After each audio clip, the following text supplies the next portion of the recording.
और फॉर्म गलती से भरा गया और मेरा पर्स चोरी हो गया उसी समय। तो मैं मतलब अच्छा। मैं रोने लगा कि मेरे ये क्या हो गया, फिर मैं कहाँ जा सकता हूँ। नमस्कार, मैं हूं दिग्विजय और आप देख रहे हैं तर्कज्ञान। एक और डिबेटर के साथ इस खास विशेष पहल में आप सभी का स्वागत है।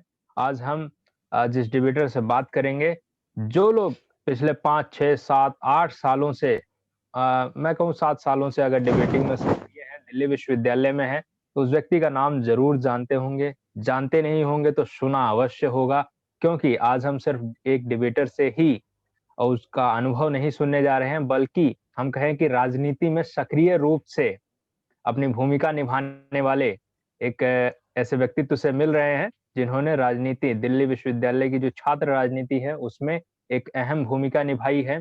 इसके अलावा जो सामाजिक कार्यक्रम होते रहते हैं या फिर छात्र हितों के लिए उन आवाज़ उठाना और तमाम अन्य जो गतिविधियाँ हैं, उनमें उनका नाम खास तौर पे दिल्ली विश्वविद्यालय की जो छात्र राजनीति है, दिल्ली विश्वविद्यालय में उनका नाम प्रमुखता से अभी भी है और 2-3 साल, 4 साल पहले से वो नाम आना शुरू हुआ है और अभी निरंतर बना हुआ है।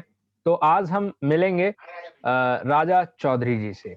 तो राजा चौधरी ने 2013 में दिल्ली विश्वविद्यालय में अपना सफर शुरू किया और इन्होंने हिंदू कॉलेज से ग्रेजुएशन किया है। फिलहाल अभी ये लॉयर हैं, लॉ की पढ़ाई कर चुके हैं। और इन्होंने ये जाने किस लिए जाते हैं और मैं बता दूं, जैसा मैंने आपको पहले ही कहा कि राजा चौधरी ने राजनीति में सक्रिय रूप से भूमिका निभाई है, तो ये दिल्ली विश्वविद्यालय के छात्र संघ का अध्यक्ष का चुनाव लड़ चुके हैं। छात्र संघ के अध्यक्ष पद के लिए इन्होंने चुनाव लड़ा था और एक अच्छा प्रभाव छोड़ा था उस राजनीति में।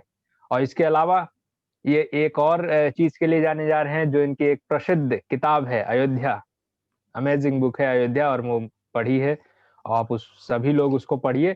तो इसके अलावा भी काफ़ी लेख इनके आते रहते हैं, आप उन सभी को पढ़ सकते हैं। और बुनियाद एक सिविल सर्विस सोसाइटी जो फाउंडर हैं ये, इन्होंने स्थापना की है, एक सिविल बुनियाद की स्थापना की है। तो जानेंगे इनके अनुभव के बारे में। तो शुरू करते हैं इस वीडियो को और सबसे पहले अगर सवाल लिया जाएगा तो सवाल नहीं होगा, सिर्फ एक छोटी-सी जानकारी होगी और जो कि राजा चौधरी अपने बारे में देंगे कि दिल्ली विश्वविद्यालय में सफ़र कैसे शुरू हुआ, कहाँ से आए, क्या बैकग्राउंड था आपका, किस माहौल से निकल कर आए और दिल्ली विश्वविद्यालय में कैसे पहुँचे? जी, बहुत-बहुत शुक्रिया दिग्विजय जी, इतना सुंदर इंट्रो आपने दिया। शायद मतलब उस पे मैं खरा उतरा हूँ या नहीं हूँ, लेकिन जो आपने दिया है, मैं उसका बहुत शुक्रगुज़ार हूँ। अगर आप सफ़र की बात करें तो मतलब भारत जैसे देश में हर व्यक्ति का अपना-अपना एक सफ़र होता है। उसमें कहीं न कहीं संघर्ष तो होता ही है, क्योंकि भारत में ये माना जाता है कि जब आप किसी व्यवस्था में प्रवेश करते हैं, तो उसमें सामान्य संघर्ष करना ही पड़ेगा, तो मैं उसको बहुत ज़्यादा तरजीह नहीं देता हूँ। दिल्ली विश्वविद्यालय के अंदर में आज तक मैंने अपने आइडेंटिटी के बारे में बहुत कुछ नहीं बताया है कि मैं कहाँ से मतलब कहाँ क्या ग्राउंड है, उस पे राजनीति तो नहीं की है, तो इसलिए बहुत कुछ ज़्यादा नहीं पता है लोगों को। तो इसलिए आप ये पूछ रहे हैं तो मुझे थोड़ा डर भी लग रहा है कि मैं बताऊँ या ना बताऊँ, लेकिन मैं बता रहा हूँ अच्छे तरीके से, आज मैं बता ही दूँगा आपको। और ये तर्क मंच का जो ये पहला मतलब ये मंच होगा जहाँ पे हम ये बताएँगे। देखिए मैं बेसिकली दरभंगा बिहार का एक जगह है, वहाँ का रहने वाला हूँ और मैं सिर्फ़ 9th क्लास का स्कूलिंग किया हूँ, मतलब सिर्फ़ 9th क्लास में पढ़ा हूँ। उसके अलावा मैं स्कूल की मेरी कोई शिक्षा नहीं है ज़्यादा। 10th में हुँ, मैंने एग्ज़ाम दिया था, तो अच्छा खासा नंबर आया, उसके उत्साह में हमने 11th-12th में मतलब एडमिशन लिया। हुँ, जी, तो दिल्ली विश्वविद्यालय में मैं 2013 में आया था। उससे पहले मैंने बता दिया कि इंटर हमारे यहाँ जो होता है वो कॉलेज में होता है। तो वहाँ पे भी हमारा मतलब सिर्फ और सिर्फ आपको ज़्यादातर कॉलेज में भी आपको बिहार के ज़्यादातर कॉलेज में आप देखेंगे कि एग्जाम ही लिया जाता है, क्लासेस व्लासेस नहीं हाँ हाँ, होती है। तो वही क्लासेस हाँ हाँ, नहीं है। तो हाँ क्लासेस नहीं होती है। तो वही प्रक्रिया रहा 12th में, काफ़ी अच्छा मतलब हम लोग लगातार पढ़े उस समय, तो अच्छा नंबर आ गया। तो ये विकल्प था कि वहाँ उस शहर से निकल कर के किसी ऐसे शहर में जाना है जहाँ पे पढ़ लिख सके हम थोड़ा सा, मतलब उस समाज से निकलने का एक बड़ा माध्यम शिक्षा ही, किसी भी सोसाइटी से अगर आपको थोड़ा ग्रो करना है तो शिक्षा एक बड़ा माध्यम है। तो हमने कहा कि मतलब शहर शहर छोड़ करके किसी नए शहर में जा करके शिक्षा लिया जाए। तो हमने तो ये बीएचयू तय का किया एग्जाम, था आपने कि हमें जो है कि हाँ इस माहौल से बाहर निकलना है। बाहर निकलना है, तो शिक्षा एक माध्यम बना। और हम उस समय दिल्ली विश्वविद्यालय के बारे में नहीं जानते हैं, तो थोड़ा सा मैं सर्च करने वाला कुछ कुछ व्यक्ति रहा हूँ, तो कुछ कुछ देखता रहा, तो कौन कहाँ है नहीं है, कैसे क्या चल रहा है। तो मैं हम्म बीएचयू के बारे में पता लगाया और डीयू के बारे में पता लगाया। तो मैंने वहाँ पे बीएचयू में मैंने दिया था संस्कृत का एग्जाम। मतलब मुझे कुछ कारण है जिसका मैं जिक्र नहीं कर रहा हूँ, मुझे संस्कृत में बड़ी रुचि रही है शुरू से ही। तो मैं हम्म मतलब संस्कृत पढ़ना चाह रहा था बीएचयू में। तो मेरा सेकेंड रैंक आया था बीएचयू में संस्कृत में। फिर दिल्ली हम्म विश्वविद्यालय में मैंने दो विषय में भरा था, फिलोसफी में और संस्कृत में, बस दो ही किया। तो मैं फिलोसफी करूंगा तो संस्कृत करूंगा। तो मैं बहुत क्लियर था कि इसकी विषय इसके इसकी कई वजह है जो मैं करना चाह रहा था, उसमें कभी और होगी तो जिक्र करूंगा। लेकिन दिल्ली विश्वविद्यालय में मैं 2013 में मैं प्रवेश किया। और हम्म मुझे याद है तो 29 मई को मैंने प्रवेश किया था। और हम्म उसके बाद मैंने हिंदू कॉलेज में एडमिशन लिया। उस समय FYUP बैच था। और FIU। उसके बाद मुझे, हाँ FYUP बैच था, आप मतलब इसके जानकार होंगे। तो मुझे अरे संस्कृत हम सीखने भी का तो शौक था। हाँ, जी हम इसी भी इसी 2013 के ही भुक्तभोगी हैं। जी जी 2013 तो में FIUP के ही हैं। बिल्कुल बिल्कुल। तो उसके तुरंत बाद हमने क्या किया कि एडमिशन लेने के तुरंत बाद एक संस्कृत संवादशाला है मंडोली चुंगी में, हम्म नंद नगरी में। ठीक है। तो वहां पे हम्म मैं 15 हम्म दिन का क्लास लगाने चला गया, जहाँ पे सब कुछ आपके कपड़े वहाँ के कपड़े होते हैं, सब कुछ ये कर लिया जाता है मतलब। और हम्म 15 दिन आपको मोबाइल हम्म, वोबाइल से सबसे दूर कर दिया जाएगा, लेकिन भाषा सिखा दी हाँ। जाती है। तो मुझे शौक था, हम्म तो मैंने 15 दिन का वहाँ पे संस्कृत संवादशाला कोर्स लिखा। और संस्कृत बोलने और लिखना सिखा दिया, मतलब इतना अच्छा से हम्म प्रोग्रामिंग होता है वहाँ पे, सिखा दिया है। हम्म उसके बाद मैं मतलब हम्म वहीं से एक हॉस्टल मिला, और मैं उसके बाद हिंदू कॉलेज का मतलब हॉस्टल से पहले मुझे एक हॉस्टल मिला था उसी संवादशाला के अंदर से ही, हम्म फिर मुझे हिंदू कॉलेज का हॉस्टल मिल गया। तो पहला साल जो रहा, मैं हम्म ज्यादा जानता नहीं था कुछ, यूनिवर्सिटी में ऐसे कुछ कुछ लाइब्रेरी में बिताया हूँ। हमारे यहाँ हम्म, बागमी एक डिबेटिंग सोसाइटीज है। हाँ, हिंदू तो कॉलेज की मुझे बागमी। हाँ ये डिबेटिंग, हाँ तो उस समय थोड़ा क्यूरियोसिटी थी कि मतलब अपने क्लास में मुझे, क्योंकि क्लास कभी किया नहीं था, तो मुझे क्लास में डर लगता था कि क्लास में क्या होगा नहीं होगा। तो क्लास से बाहर जी जो जी जी, इससे इससे इंस्टीट्यूशन, इससे इससे जुड़ा हुआ सवाल पूछता हूँ मैं, लेकिन उससे पहले जी जब डीयू में आए तो मतलब बिहार से निकल कर दरभंगा से, जैसे आप बता रहे हैं कि भाई वहाँ कुछ ऐसा कुछ जानकारी का इतना अभाव था, मतलब 2013 में हम कहें कि 4G इंटरनेट इतना आम नहीं था जितना आज है। तो बीएचयू क्यों नहीं गए, डीयू ही क्यों? जी मैं इसका सवाल का जवाब देना चाहता हूँ कि मुझे थोड़ा सा बीएचयू मैं इसलिए नहीं किया क्योंकि मुझे मतलब पढ़ना था संस्कृत और फिलोसफी, वो मॉडर्न इंस्टीट्यूशन के हिसाब से पढ़ना था। तो हम जो एग्जाम दिए थे, क्योंकि मुझे जानकारी नहीं था, तो परंपरागत मतलब ट्रेडिशनल संस्कृत में मैं सेकंड रैंक आया था। तो उसमें थोड़ा विभेद था हम्म कि मैं मॉडर्न इस हिसाब से मैं संस्कृत और फिलोसफी का स्टडी करूं। तो मैं इसलिए हम्म क्या कहते हैं डीयू को चुना, क्योंकि मुझे जितना जानकारी था कि डीयू में इंस्टीट्यूशनल लेवल पे दोनों लेवल पे पढ़ाई होती है, एक तो ट्रेडिशनल लेवल पे हम्म भी और मॉडर्न लेवल पे फिलोसफी पढ़ाई होती है। तो मैंने इसलिए हम्म, डीयू को प्रेफरेंस दिया, हालांकि ये बीएचयू जी में भी होता है, जी लेकिन मैं मुझे जानकारी नहीं थी। जी जी जी जी, जी ठीक। तो डीयू के हिंदू कॉलेज में एडमिशन लिया या किसी और कॉलेज में भी मन था, या डीयू में मिल गया जी, चलो यहाँ डीयू में हमको मिल गया? सॉरी। तो मैं हिंदू कॉलेज में मतलब मेरा एडमिशन हो गया, तो मैं समझा कि ये ठीक ही कॉलेज है। मतलब मैं मुझे ज्यादा जानकारी नहीं थी हम्म, ना, तो मुझे मैंने लिया हाँ नहीं, हाँ हाँ। लेकिन उससे हाँ इसलिए मैंने वाक्य एक सुनाता हूँ कि मैं जब फॉर्म भरने आया था, बीएचयू का एग्जाम था 3 तारीख को, ठीक है, 3 मई को। हम्म और हम्म ड्यू का फॉर्म भरा रहा था 5 तारीख को। ठीक है। तो 2 दिन, और मेरा सेंटर था निर्माण विहार में, निर्माण विहार करके डुमा कोर्ट के पास, जहाँ मैं अभी प्रैक्टिस करता हूँ। तो उसके 2 दिन के बाद मैं दिल्ली दिल्ली में मतलब रुका एक जगह पे। उसके बाद मैं क्या किया कि फॉर्म भरने गया। तो उस समय में मैं दिल्ली यूनिवर्सिटी में जब फॉर्म भरने गया था, तो ऑफलाइन भी फॉर्म भराते थे। और वो 8 हाँ, फैकल्टी ऑफलाइन में, ऑफलाइन। हाँ, 8 फैकल्टी में जहाँ पे इंग्लिश डिपार्टमेंट की क्लासेस होती है, वहाँ की खिड़की से मिलना होता था फॉर्म। फॉर्म का दाम 100 रुपया होता था। हाँ। तो मैंने फॉर्म लिया और फॉर्म गलती से भरा गया और मेरा पर्स चोरी हो गया उसी समय। तो मैं मतलब अच्छा। मैं रोने लगा कि मेरे ये क्या हो गया, फिर मैं कहाँ जा सकता हूँ। तो फिर मैंने क्या किया कि मैं अपने दोस्त से, ऑनलाइन ऑफलाइन दोनों भरा जाता था, मैंने दोस्त से, दरभंगा वाले एक दोस्त को मैंने कॉल किया कि भाई मेरा फॉर्म भर दे।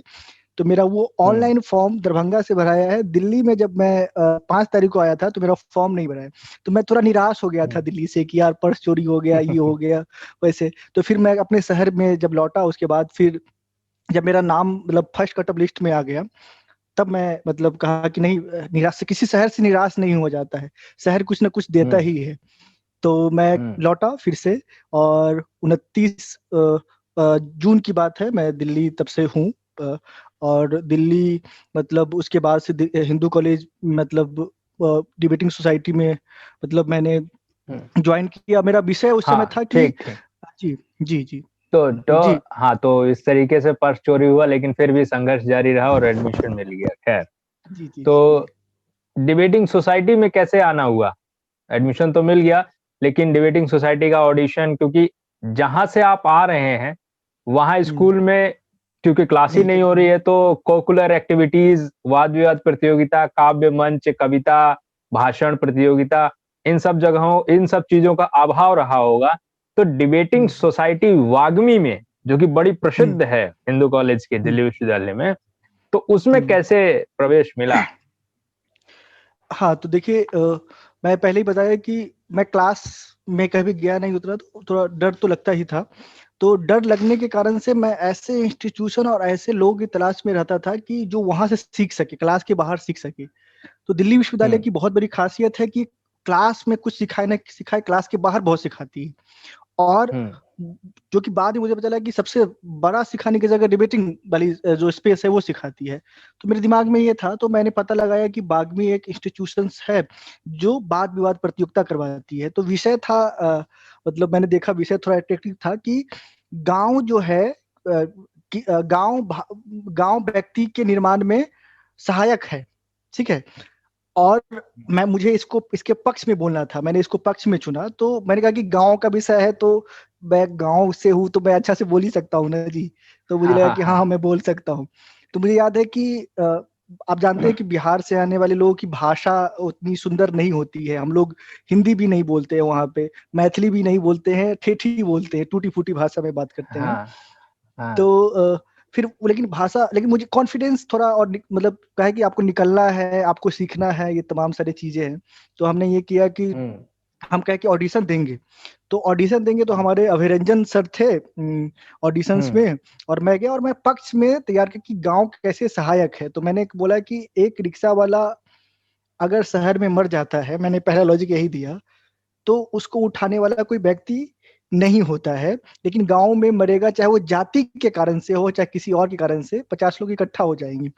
तो मैं मेरी भाषा के कारण से नहीं, मेरे अनुभव और मेरे लॉजिक के कारण से बागमी डिबेटिंग सोसाइटी में मेरी हम्म। सेलेक्टिंग हुई। तो इसका प्रभाव मतलब मैं भाषा और लॉजिक के कारण से मैं बार बार भाषा पे ज्यादा जोर नहीं देता हूँ। बाद में लंबे डिबेटिंग के सिलसिला में रहा है कि मैं लॉजिक और अनुभव को बहुत ये देता हूँ, तरजीह देता रहा हूँ बाद के हम्म दिनों में भी, हम्म है ना। क्योंकि वो मेरी हम्म अपनी कमी भी रही है शुरुआती दौर में कि मैं भाषा को कम स्थान, हम्म लॉजिक को ज्यादा स्थान देता था, और अनुभव को जो कि आप हम्म बराबर देखते भी रहे होंगे।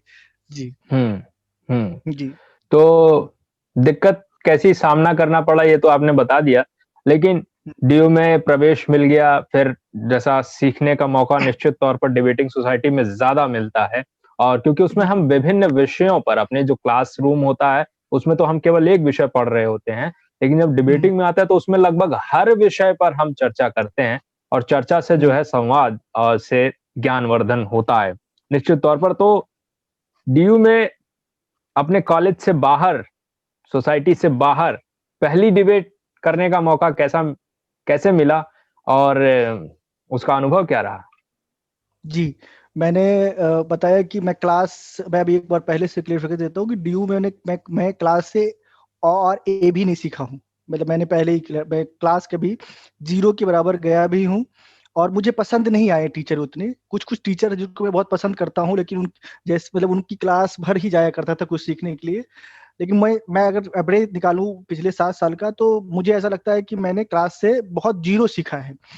तो सीखा किससे? सवाल ये है। तो मैंने यही कहा कि डीयू में डिबेटिंग सोसाइटी को मैं बड़ा इसका ये देता हूँ, श्रेय देता हूँ कि उसने मुझे मतलब एक तरीके से मोक्ष का रास्ता बताया, ज्ञान के मोक्ष का रास्ता बताया और मैं उससे बाहर निकल पाया। तो मेरा पहला जो डिबेट था वो वेंकटेश्वर कॉलेज में था। तो मेरी हाँ, मतलब वो उसके बाद लौह कुमार को जानते होंगे, बड़ा मतलब हाँ, लौह कुमार, लॉ हाँ, वो लॉ मेरा कुमार। पहले पार्टनर थे, है ना? तो स्वच्छता अभियान के ऊपर ये कुछ ऐसा था कि भारत में स्वच्छता अभियान सफल हो रहा है, ऐसे करके कुछ था, विषय था। हम्म तो लौह कुमार हम लोग गए थे, तो लौह कुमार को उसमें देखिए फर्स्ट प्राइज लौह कुमार को मिला और मुझे मतलब इंटरजेक्टर प्राइज मिल गया। मतलब उसी हम्म समय, मतलब पहला ही डिबेट में। हम्म तो मुझे लगा कि यार हम्म मतलब मैं तो थोड़ा कमाल कर सकता हूँ इसमें। मतलब पहला पहला एप्रिसिएशन आपको मिल जाए तो आपको लगा कि थोड़ा तो कमाल कर ही सकता हूँ। तो मुझे लगा कि हाँ, डिबेट करना चाहिए और अ, लोगों से मिलने का अवसर मिलता रहा। मतलब वेंकटेश्वर कॉलेज में मेरी पहली दोस्त, मतलब वहाँ पे धीरे धीरे एक वहाँ की मतलब छात्रा थी, आंचल बाबा बनी। उसी कॉलेज की थी, हम्म जो बाग में चल के उस डिबेटिंग सोसाइटी का हिंदी का प्रेसिडेंट भी बनी थी।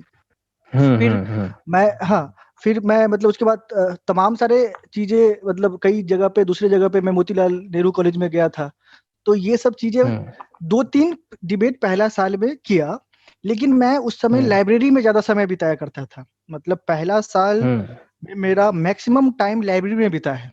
या तो डिबेट हम्म 2-3 करने गया हूँ या डिबेट को सुनने गया हूँ। करने नहीं जाता था, कभी-कभी सुनने भी चला जाता था। क्यूरियोसिटी होती थी ना, अच्छा। जैसे केएमसी में डिबेट हो रहा है तो पीछे बैठ कर के कि अरे क्या चल रहा है, कौन से लोग हैं, यहाँ प्रभांशु वो जा रहा है, वो जा रहा है, यहाँ सुमित पांडे आ रहा है, यहाँ दिग्विजय विश्वकर्मा आ रहा है।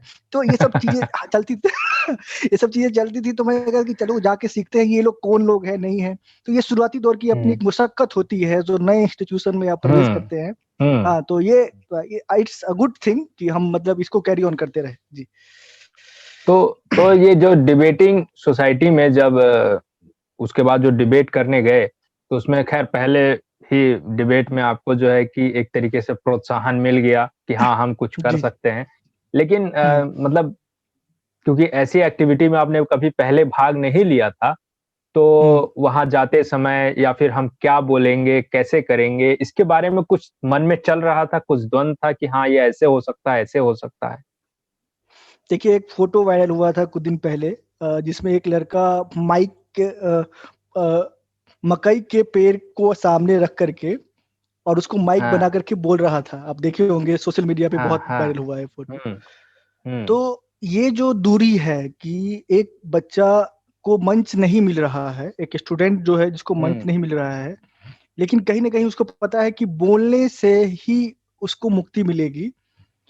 तो हुँ, वो एक हाँ, तो अब हम पहला सहारा क्या लेते हैं कि अब वो लड़का जैसे बोल रहा है मक्के की पेड़ को सामने रख करके माइक बना करके, तो वो भी हमारा एक संघर्ष चलता था कि हम पहले उसमें ऐसा गाँव में भी होता था कि हाँ, मतलब अगर डीयू में जाएँगे तो ऐसे बोलेंगे, इस तरीके से बोलेंगे, लड़कियाँ रहेगी सामने में, अच्छा, लड़के रहेंगे सामने में, अच्छा, तो वो चलता था। तो वो उसको क्या हुआ कि जब अवसर मिला, तो अवसर मिलने से थोड़ा डर बढ़ जाता है कि लोग आपको जज करेंगे, नहीं करेंगे। तो इनिशियली हुँ, हुँ, मतलब इनिशियली डी में थोड़ा-सा डर लगता था, लेकिन मैं कहता था कि ज़्यादा से ज़्यादा क्या होगा? हमको मुझे मेरे अनुभव और छीनने की शक्ति तो कोई छीन तो नहीं सकता है ना। तो हाँ, हाँ, मैं हाँ, मतलब हाँ, तो मैं इसमें हमेशा लगता है कि सीखने को कुछ ना कुछ ज़रूर मिलेगा और हुँ, धीरे-धीरे मुझे लगा कि नहीं, सीखने को मिलेगा तो कम से कम 1-2 दोस्त तो अच्छे मिल जाएँगे जो हमें सिखा देंगे बाद में जाकर के। जी, हाँ, तो वो हाँ, हाँ, बिल्कुल, बिल्कुल, तो उसमें बहुत क्लियर थे कि हाँ, मुझे मतलब सीखना है किसी भी तरीके से। तो उसके बाद हुँ, एक मतलब एक और प्रोत्साहन मिला लास्ट में, साल साल के एनएसवाई एक डिबेट करवाती है, हर साल हुँ, हुँ, एनएसवाई नेशनल हुँ, स्टूडेंट यूनियन हाँ, ऑफ इंडिया हाँ, जो है। हाँ, हाँ, तो उसमें क्या हुआ कि मैं बोलने गया था, आप थोड़ा, मैं उस समय क्या करता हूँ, थोड़ा पढ़ लिख लिया तो लॉजिक और भी आ गया, अनुभव था, पढ़ लिख लिया लाइब्रेरी में तो लॉजिक आ गया मेरे पास। तो मैं उसमें, मेरे सामने मेरे रूममेट थे संदीप सिंह। हम्म। संदीप सिंह मेरे रूममेट भी थे और डिबेटर हाँ। रहे, ड्यू के बड़े बड़े डिबेटर रहे, वो गए थे। तो उसमें भैया को डिबेट में प्राइज नहीं मिला और हमको मिल गया थर्ड प्राइज। अच्छा। अच्छा। हाँ, तो मुझे लगा कि यार ये तो बहुत पढ़ा लिखा आदमी है, मतलब ये ठीक ठाक आदमी है, पॉलिटिकल साइंस अच्छा से पढ़ते हैं, फिर भी मुझे प्राइज मिल गया। तो ये दूसरी हम्म। जो सफलता थी, मुझे लगा कि हाँ, मतलब अ, कई इसे बीच में कई सफलता नहीं भी मिली है, मतलब मैं कह रहा हूँ कि सफलता के कारण हम्म। से ही नहीं मैं आगे बढ़ रहा हूँ, ये सीखने का ललक। हम्म। और अब हमें डिबेटिंग सोसाइटी का हिस्सा बनना है, किसी भी हालत में बनना है, क्योंकि हम्म। मैं इसकी अहमियत को हम्म। समझ गया था कि यही हमारी मतलब हम्म। मुक्ति और ज्ञान का साधन हो सकता है। तो शुरुआती हम्म। दौर में ये मुझे मिलने को, मतलब ये संघर्ष होने के बावजूद भी, पहले साल के बाद मैं पीडी करने लगा। पहले साल हम्म। के बाद मैं पीडी चलिए करने पीढ़ी लगा। पर आएंगे, लेकिन जी। उससे पहले ये सवाल ले लेते हैं कि क्योंकि डिबेट जब हम लोग आए तो खैर हम लोग तो एक साल तो मैंने भी ऐसे ही सीखने में लगा दिया कि डिबेट, मैंने डिबेट की हुई थी, बिल्कुल। लेकिन फिर भी डीयू का एक नया अलग स्टाइल है और उस तरीके में हम्म। सांचे में ढलने में दूसरे साल में सफलताएं हाथ लगी। तो पहले साल हम्म। में आपने 2-3 डिबेट की, लेकिन उसके बाद हम ये जानते हैं कि तीन काफी साल आपने डीयू में बिताए और हम्म। सैकड़ों डिबेट्स होती हैं डीयू में। बिल्कुल। हर सीजन में मतलब हर सत्र में जो है सैकड़ों डिबेट होती हैं। तो डिबेट में निरंतर भाग लेते रहे या फिर किसी एक विषय को चुन लिया, जी ये विषय अच्छा है, इस डिबेट में चलते हैं, इस डिबेट में हम अच्छा बोल सकते हैं? नहीं, विषय को सर मैंने आज तक जीवन में कोई भी विषय चुन करके मैं कहीं डिबेट करने नहीं गया हूँ। तो मैं विषय नहीं चुनता था। तो हम्म। मुझे जो भी अवसर, क्योंकि आप बाद में डिबेटिंग सोसाइटी में है तो उसमें सबको अवसर मिलना होता है था, तो मुझे जो भी हाँ। अवसर हाँ। मिलते थे, हाँ, तो उसमें हम्म। मैं जाता था, मतलब निकल जाता था कि हाँ मुझे जाना है, उसमें किसी भी तरीके से जाना है, उसमें पार्टिसिपेट करना है। तो मैं हम्म। मतलब कभी ये इसको देखा नहीं कि डिबेट में क्या है नहीं है, किस तरीके से है। हाँ, लेकिन उसकी तैयारी करते थे, तैयारी करने में होता था कि मतलब हम्म। यहाँ पूछना, यहाँ जाना, इस तरीके से करना, जो कि प्रक्रिया होती है, खुद से भी तैयारी करना। हम्म।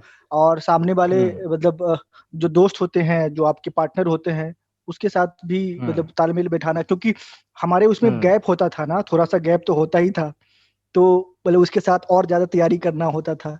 तो हम लोग विषय को हाँ। चुन करके हाँ। नहीं, बेसिकली हम्म। जो अवसर मिलता था उसको चुन करके जाया करते थे।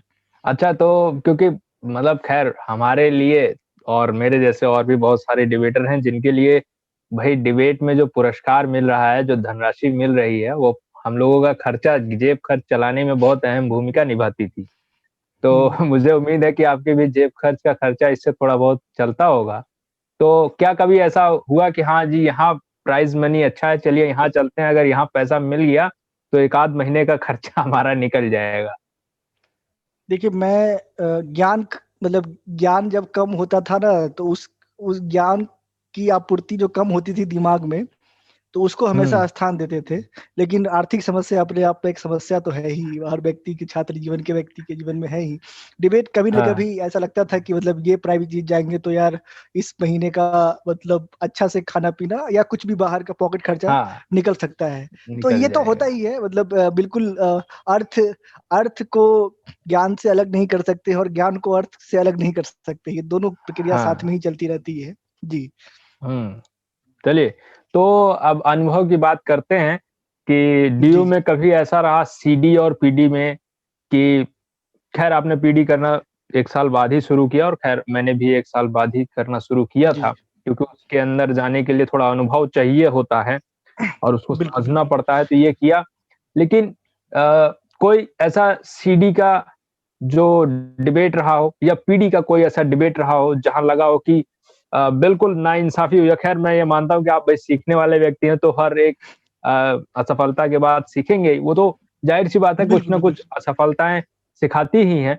लेकिन फिर भी कभी कभी तो ऐसा मन उद्वेलित हो जाता है कि नहीं, यहाँ घोर नाइंसाफी ही हुई है सीडी में और पीडी में, पहले सीडी फिर पीडी, कोई एक आध मैच। जी। हाँ, बिल्कुल। देखिए, मतलब ऐसा तो कई बार मतलब हुआ है कि सीडी में एक बार मतलब हम लोग कहीं इधर गए थे, क्या बोलते हैं उसमें, नाम बताना जरूरी है क्या? नाम नहीं बताया जाए तो नहीं, ठीक बता ही भी है। सकते हैं, ऐसा कोई जरूरी नहीं है। हाँ, नाम बता भी सकते हैं, नहीं भी बता सकते हैं। अरे जहां देखिए हमारे मुझे, साथ जो अनुभव हुआ है वो हम बता रहे हैं। देखिए मैं ये मानता हूँ कि मतलब हर जगह अपना अपना एक दल बन जाता है और अपना अपना गिरोह बन जाता है। तो हम्म। डिबेटिंग सोसाइटी का भी अपना एक गिरोह तो मतलब बन ही गया था उस समय में। तो किसको जिताना है, किसको हराना है, उसकी भी तय हो जाती थी। ये मुझे बाद में पता चला। उस समय भी थोड़ा मोड़ा पता चलिए कि हाँ, तय आज इसको जिताना है, आज इसका गम, इसको इसके आकर को तोड़ना है, इसको प्राइज नहीं देना है। ठीक है। नहीं देना। तो हाँ, तो केएमसी की घटना है। केएमसी की घटना में ऐसा हुआ एक बार कि मतलब हम अपने आप को कम भी रखे थे वहां पे, लेकिन सामने वाले जो हमारे बगल में बैठे थे उनको मिलना ही था, तय था सबका। लेकिन लास्ट में जाकर हम्म। के उसको बदल दिया गया, उसको बहुत मुशक्कत के बाद। तो ठीक है, मतलब कोई ये नहीं है। मतलब वो सीडी हुआ में। था विद सीडी में। हाँ, हाँ। पीडी में, हाँ पीडी में मतलब पीडी में जो घटना हुई है वो एक बार सत्यवती कॉलेज की घटना है। ठीक है। तो हम्म। मतलब वही है कि मतलब पीडी में लोग को बहुत ही फेयर अपने यहाँ सिस्टम है। मतलब डीयू में पीडी का लगभग फेयर सिस्टम है, लेकिन फिर भी जज के पास लॉजिक ऐसे होते हैं कि लॉजिक बना लेते हैं कभी कभी। तो वही हुआ कि एक बार लॉजिक बना लिया गया, और मतलब सामने वाले भी को उम्मीद नहीं थी कि हम जीत पाएंगे, ऐसा कभी कभी होता है। और एक हम्म। पॉइंट मतलब जो है 5-3 से हम लोगों को हरा दिया गया था। तो ये घटना सत्यवती कॉलेज हम्म। की थी। हाँ, तो दो हम्म। है। तीसरा एक और सीट, हम यूथ पार्लियामेंट भी किया करते थे बहुत, मतलब यूथ हाँ पार्लियामेंट हाँ जो हाँ। कि, हाँ। तो एक बार यूथ पार्लियामेंट में मैं बना था ओवैसी। ठीक है। अच्छा। तो अच्छा। जी जी जी जी जी। तो ओवैसी बने थे और प्राइज लेना था इनसे। क्या नाम है, जो हमारे आर्मी साहब है जो बहुत जोर जोर से बोलते हैं, क्या नाम है, जनरल बख्शी, क्या नाम है, बख्शी हाँ, साहब। General GD Bakshi. General GD GD Bakshi. Bakshi साहब, जीडी बख्शी साहब, तो उनसे प्राइज लेना था। और वो हमको देख रहे थे और मैं ओवैसी को रिप्रेजेंट कर रहा था। तो अच्छा। तो बड़ा अलग दिन से होता है। तो मैंने भी कहा कि मतलब मैं भी फुल फॉर्म में टोपी पहन लिया था मैं, मतलब पूरा दिख रहा था, सबको लग रहा था कि मुस्लिम ही है लड़का। ऐसा टोपी पहन लिया हम्म। था और भाषा पूरा उस तरीके से बोलने लगा मैं। हुआ क्या कि वहां पे मतलब इतना जबरदस्त हम बोले कि सर ने बोला कि नहीं, इसको जो जीडी बख्शी साहब थे कि इनको प्राइज मिलना चाहिए था। ठीक है। हम्म। लेकिन जो हमारे हम्म। ईबी थे वो बोले कि नहीं सर, इनको नहीं हम्म। मिलना चाहिए। तो सर ने हमको अलग से प्राइज दिए। जीडी बख्शी हम्म। साहब ने अलग से प्राइज दिया है कि नहीं नहीं, ओवैसी साहब ने सही बोला है, इनको प्राइज मिलना चाहिए। तो मैंने वो बड़ा अनुभव, वो श्यामलाल कॉलेज के अनुभव है, श्यामलाल कॉलेज के अनुभव बता रहा हूँ मैं जी। हाँ, श्यामलाल कॉलेज में यूथ पार्लियामेंट होता है। मैं भी गया जी हूँ जी। उसमें, एक और दो बार गया हूँ मैं। एक बार अच्छा अच्छा शायद अच्छा। मैं कर लिया हूँ। जी जी जी जी। तो इसमें तो ये हो गए आपके जो है कि अनुभव। अब थोड़े गंभीर मुद्दे लेते हैं कि देखिए, डिबेटिंग में जो है वाद विवाद होना, और वाद विवाद में विवाद तो जुड़ा ही हुआ है। और किसी मैच में किसी निर्णायक को लेकर, किसी डिबेटर को लेकर विवाद होते रहते हैं। तो एक लंबा करियर आपने भी गुजारा है, मैंने भी गुजारा है। तो खैर, आपसे मैं जानना चाहूंगा कि किसी निर्णायक को लेकर किसी प्रकार का विवाद रहा हो, या डिबेटिंग का माहौल जिस तरीके से बना दिया गया और जिस तरीके का चल रहा था, उससे संबंधित अगर कोई अनुभव है कि भाई किसी डिबेट में अगर निर्णायक लगा हो कि हाँ, हमारे तर्कों को कम तरजीह देते हुए और दूसरे के पक्ष को जो कि कमजोर था उसको जिता दिया गया, तो किसी प्रकार का बवाल काटा गया हो। देखिए बवाल तो कई बार मतलब ये ज्यादातर चांसेस तब हुआ है कि मतलब कभी कभी मैं जज होता था, एज करता था, तब हुआ है ज्यादातर बवाल। हम्म। हम्म। हाँ, हम्म। क्योंकि हमारे साथ जो को पैनलिस्ट होते थे हम्म। उनकी थोड़ी प्रोग्रामिंग होती थी कि भैया इसको हराना है, इसको जिताना है। मैं कोशिश ये करता था कि तटस्थ रहूं। तो उस हम्म। बीच में उनकी प्रोग्रामिंग में कभी कभी मतलब वो जो डिसीजन देते थे, तो मेजोरिटी ऑफ वो लोग अपना एक पूरा साठ गार्ड करते थे। मैं भी उसमें मतलब मेरा जो है कि अलग डिसीजन होता था, तो वहां पे बवाल हो जाता था। फिर मेरे से आज, सर आपने ऐसे हम्म। क्यों दिया, इन्होंने ऐसा, ये तो वरिष्ठ पीडी करता है और आप तो बहुत नए हैं सर, तो आपने ऐसा क्यों दिया। है। तो वहां पे कई बार बवाल हुआ है। हंसराज कॉलेज में एक बड़ा बवाल हुआ था इसी को लेकर के, मतलब एलएसआर की लड़की छोड़ के चली गई थी, डिबेट छोड़ के चली गई थी। मेरा पक्ष में था एलएसआर के पक्ष में, और विपक्ष में था बगल वाले, मतलब जो हमारे को प्रतिनिधि था उनका। तो ऐसे कई घटना है कि जहाँ पे वहां विवाद हुई है। मेरे साथ ये हुआ, मतलब अगर सच पूछिएगा तो पीडी मैंने बहुत ज्यादा की है दिल्ली विश्वविद्यालय के अंदर में। तो पीडी में मतलब हम जज को पानी पिला देते थे, समझे, कि पानी पिला देने मतलब कि आपको लॉजिक देना ही पड़ेगा, लॉजिक देना पड़ेगा। तो फिर वो बोलते थे कि यार राजा है और संदीप की जोड़ी है या किसी और की जोड़ी है हमारे साथ, तो इसके साथ हमको पहले से लॉजिक अच्छे से तैयार करके जाना होगा, ठीक है। तो वही परंपरा जो हम पूरे अच्छे तरीके से लॉजिक मांगते थे।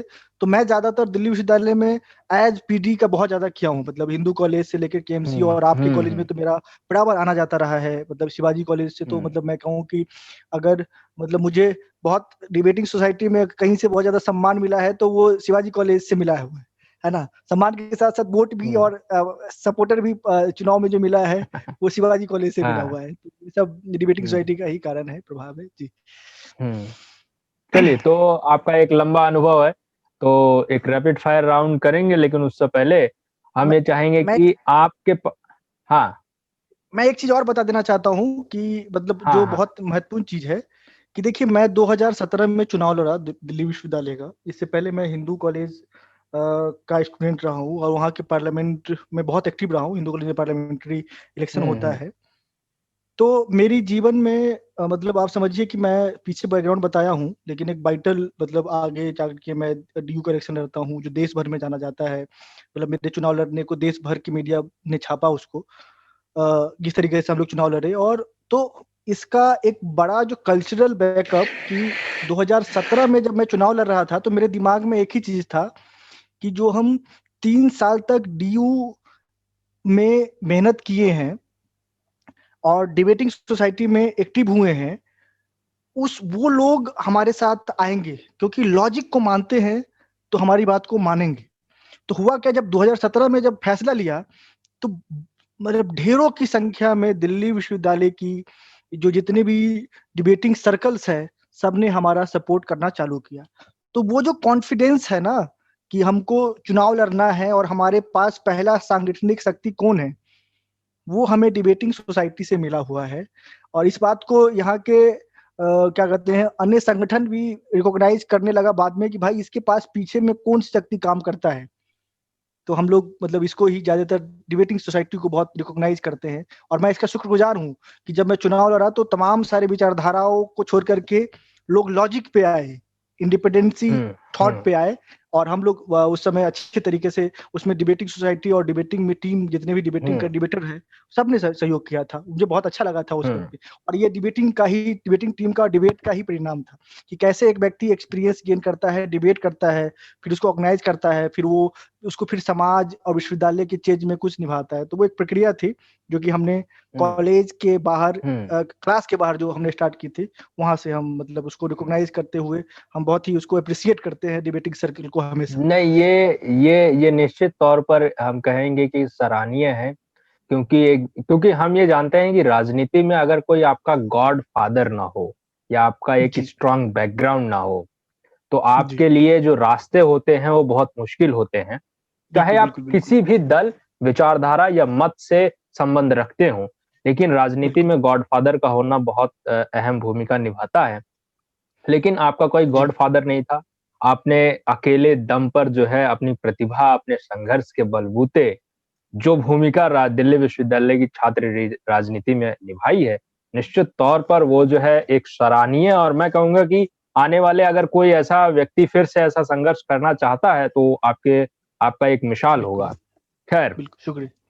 तो आपकी जो डिबेटिंग अनुभव है उसके आधार पर, क्योंकि आजकल नए डिबेटर्स हैं, तो नए डिबेटर्स खैर आपके संघर्ष को अगर सुनेंगे तो निश्चित तौर पर वो प्रेरित होंगे और सीखेंगे कि हमें हिम्मत नहीं हारनी है।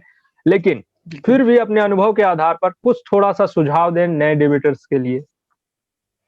जी, मैं पहला एक सुझाव यही देना चाहता हूँ कि दो चीज है कि देखिए, आप भाषा पे काम कीजिए, लॉजिक पे काम कीजिए और अनुभव पे काम कीजिए। तीन चीज बहुत महत्वपूर्ण चीज है जिस पे आपको काम करना पड़ेगा।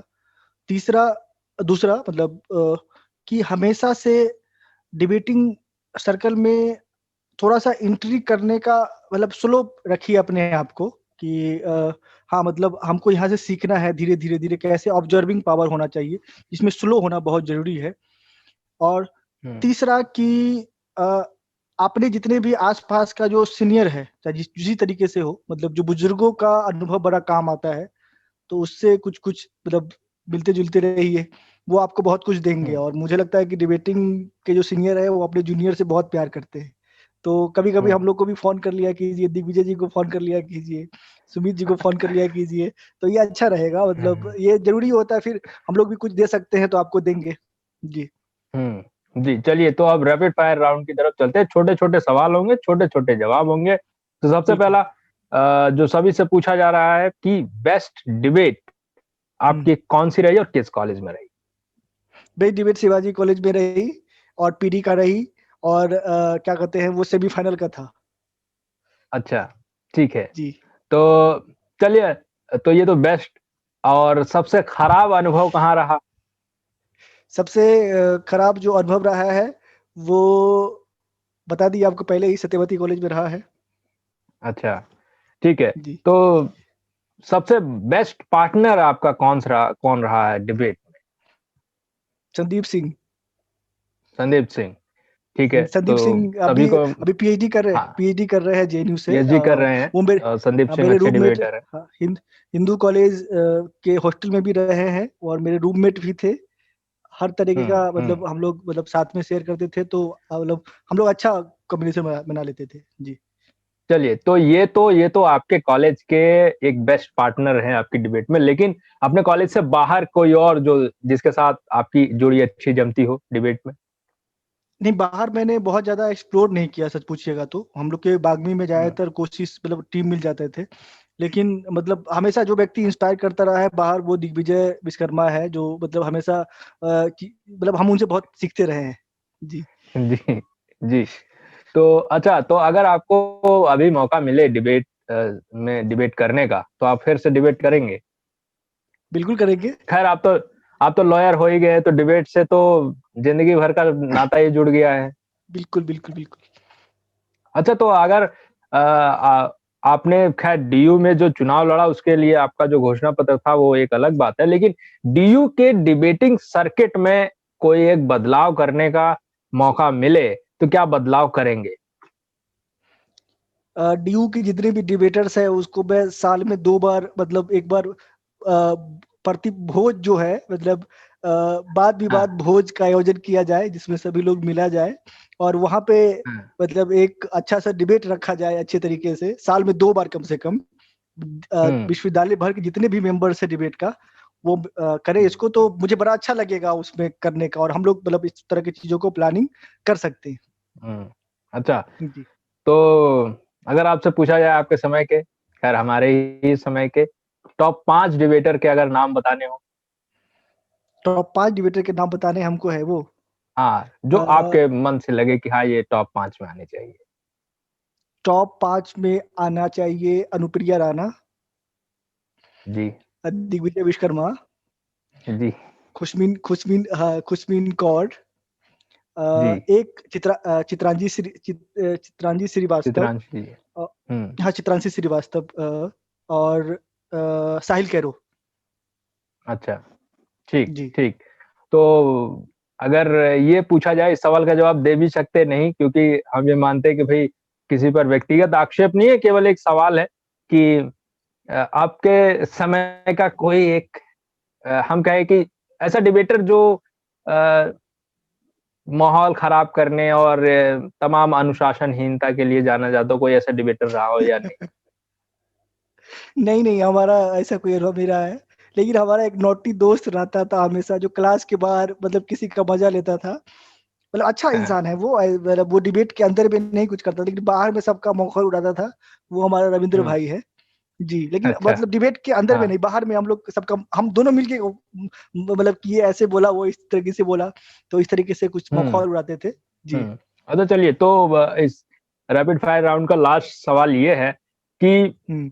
अपने कॉलेज की सोसाइटी डिबेटिंग सोसाइटी जो आपकी वाग्मी है, ठीक है, अपने कॉलेज की सोसाइटी सबको बेस्ट लगती है, लेकिन अपने सोसाइटी से, अपने कॉलेज से बाहर दिल्ली विश्वविद्यालय में कोई एक डिबेटिंग सोसाइटी जो लगे कि हाँ ये बेस्ट है अपने कॉलेज को छोड़कर?